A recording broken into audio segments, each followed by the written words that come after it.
Hi there, welcome to What? And we're in series 16 and we're up to number 31. We're still talking about Joseph. And here we are, the men or Joseph's brother were afraid because they were brought into Joseph's house. Perhaps they feared that the kindness from the Egyptian leader was kindly only maybe just a way to arrange some form of punishment or execution. And it is interesting and amusing that they were worried not only about their own fate, take us as slaves is what was said, but also the fate of their donkeys. I find that really quite amusing. These are simple herdsmen who thought about their animals with care and concern. We'll go on in verses 19 through to 23, and the brothers explain the money and are treated well in Joseph's house. Let's hear from that.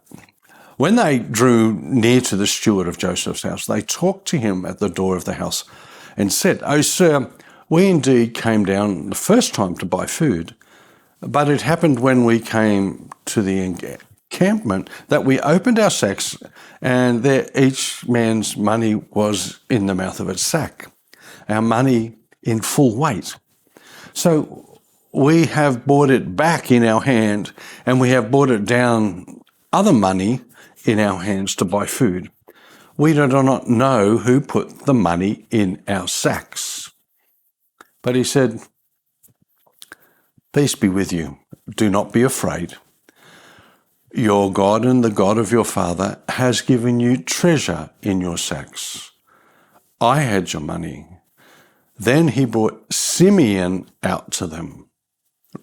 Now, remember, Simeon had been kept down there for all of that time. They talked with him at the door of the house. In other words, the brothers thought it was wise to explain things before they actually got into eating any food or anything like that. The steward of Joseph's house was the important guy. He ran the household, as Joseph had done for Potiphar.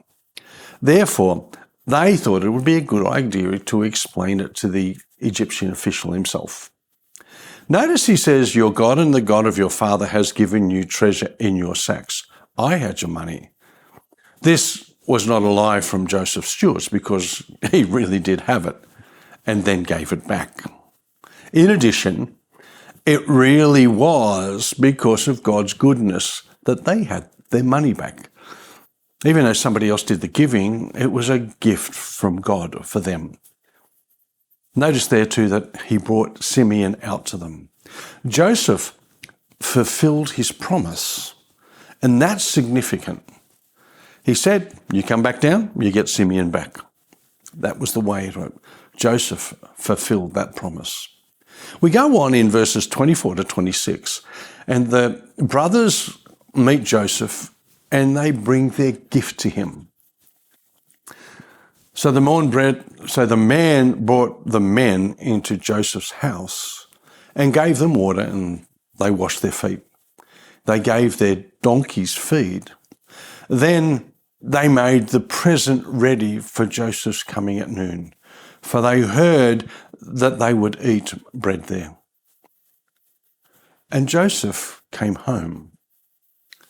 They brought him the present which was in their hand into the house, and they bowed down before him to the earth. It's an interesting situation, isn't it? Notice here that they were given water to drink and to wash their feet, the expected form of hospitality at the time. The brothers expected to be seized as slaves and have everything taken from them. Yet Joseph treated them with the correct hospitality rules. This love and goodness from Joseph would win them over, and in some ways it was part of the process of bringing them back to a level of repentance. The brothers received the blessings of love and kindness from Joseph, not even knowing who he actually was. In the same way, God shows us love and blessing, every one of us, and sometimes it's not recognised who the blessings come from. We need to be thinking about that as we go on into this week. And we'll continue our journey through the book of Genesis and the stories of Joseph again next week. Bless you.